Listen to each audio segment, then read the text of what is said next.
ઓમ શ્રી ગણેશાય નમઃ. જય શ્રી કૃષ્ણ મારા વાલા મિત્રો. શ્રેષ્ઠ સુવિચાર ચેનલમાં તમારું સ્વાગત છે. આજે હું એક સરસ શ્રી કૃષ્ણ ભગવાન અને સુદામાનો નાનો એવો પ્રસંગ કહી રહી છું.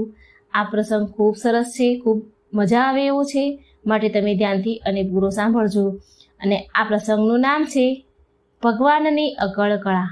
શ્રી કૃષ્ણ ભગવાન તેની અકળ કળા બતાવે છે, તો તમે આ વાર્તા પૂરી ધ્યાન દઈને સાંભળજો.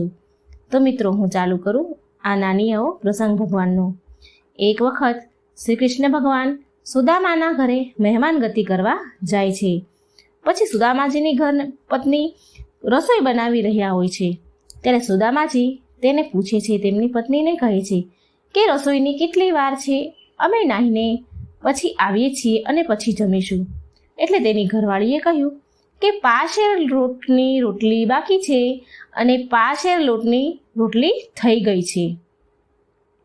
પછી ભગવાન તથા સુદામા સમુદ્ર ઉપર નાહવા પધાર્યા. પછી સુદામાજીએ કહ્યું કે મહારાજ, તમારી અકળ કળા મને બતાવો ને. કાના, મને અકળ કળા જોવી છે તમારી, મને બતાવો ને. પછી ભગવાને કહ્યું, ભાઈ, મારી અકળ કળા જોવા જેવી નથી, હું ના બતાવું. પણ સુદામા તો જીદ કરવા લાગ્યા. સુદામાજીએ બહુ જ આગ્રહ કર્યો. એટલે ભગવાને કહ્યું, તમે પહેલાં નાહવા પડો. તમે કેટલી વાર પાણીમાં રહો છો તે હું ગણું છું અહીં કિનારે બેસીને. પછી સુદામાજી તેમની વાત માની અને નાહવા પડ્યા. જ્યાં નાહવા પડ્યા ત્યાં તો કોઈક મોટા બેટ હશે તેને કાંઠે જઈને નીકળ્યા. મોટો કોઈ કિનારો હતો.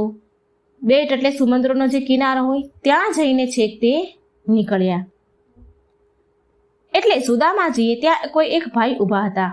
એટલે સુદામાજીએ તે ભાઈને પૂછ્યું, ભાઈ, આ કયું ગામ છે? ત્યારે ત્યાં તે ભાઈએ બોલ્યા કે આ સમુદ્રની વચ્ચેનો એક મોટો બેટ છે. ત્યારે સુદામાજીએ પૂછ્યું, અહીંથી સુદામાપુરી કેટલી દૂર હોઈ શકે? અહીંથી સુદામાપુરી જવું હોય તો કેટલો સમય લાગશે? એટલે ત્યાં ઊભેલો જે એક માણસ હતો, એક શેઠ હતો, એણે કહ્યું કે મેં કાલે મારા વહાણને અહીંથી મોકલ્યા છે, અહીંથી ગયા છે. તે વહાણ મારા 20 વર્ષ પછી ત્યાં પહોંચશે સુદામાપુરી, અને 20 વર્ષ પછી ત્યાંથી પાછા અહીં આવશે.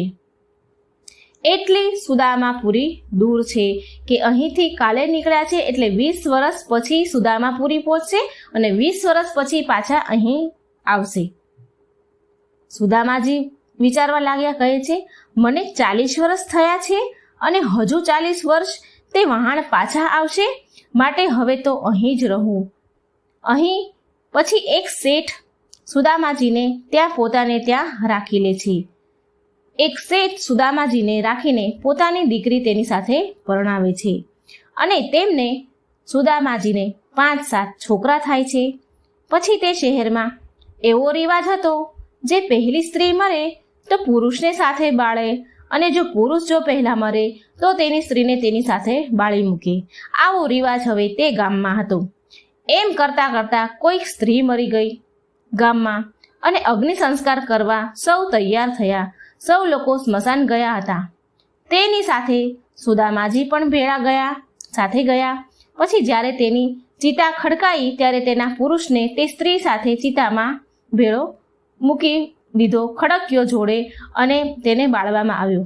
તે જોઈ સુદામાજી બોલ્યા, જે આ શું? સૌએ કહ્યું, જે આ શહેરમાં આવી જ રીત છે કે આ શહેરમાં કોઈ સ્ત્રી પહેલા મરે તો તેને પુરુષને તેની સાથે બાળવામાં આવે, અને જો પહેલા પુરુષ મરે તો તે સ્ત્રીને તેની સાથે બાળવામાં આવે.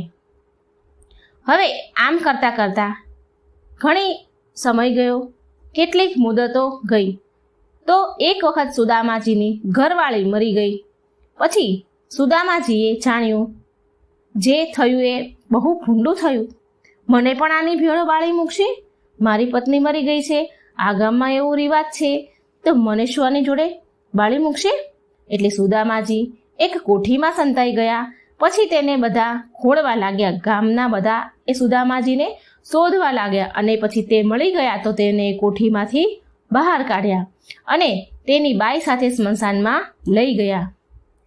સુદામાજી ત્રાય ત્રાય કરવા લાગ્યા, બૂમો પાડવા લાગ્યા અને ભગવાનને પ્રાર્થના કરવા લાગ્યા, થડફડવા લાગ્યા, પ્રાર્થના કરે છે.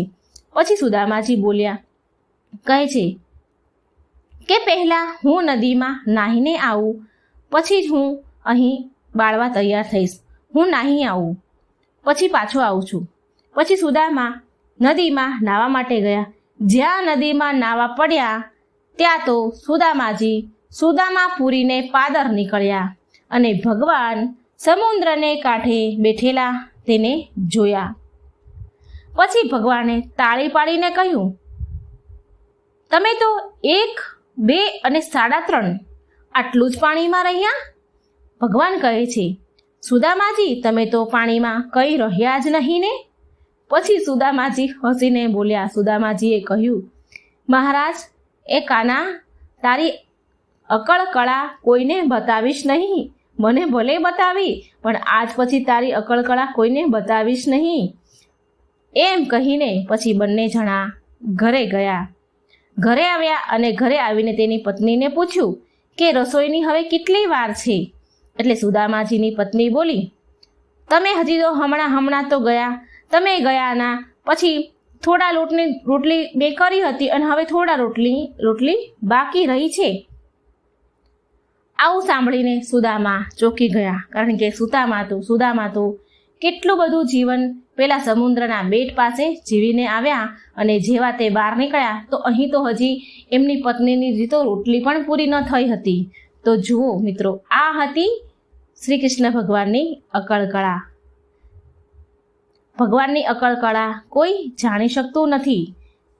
તો મિત્રો, આ મારી નાની એવી વાર્તા કેવી લાગી તમને? આ શ્રી કૃષ્ણ ભગવાનનો પ્રસંગ હતો, એ કેવો લાગ્યો તમે કોમેન્ટ બોક્સમાં જરૂર કહેજો અને મારી ચેનલને લાઈક, સબસ્ક્રાઈબ અને શેર જરૂર કરજો. જય શ્રી કૃષ્ણ. રાધે રાધે. Thank you.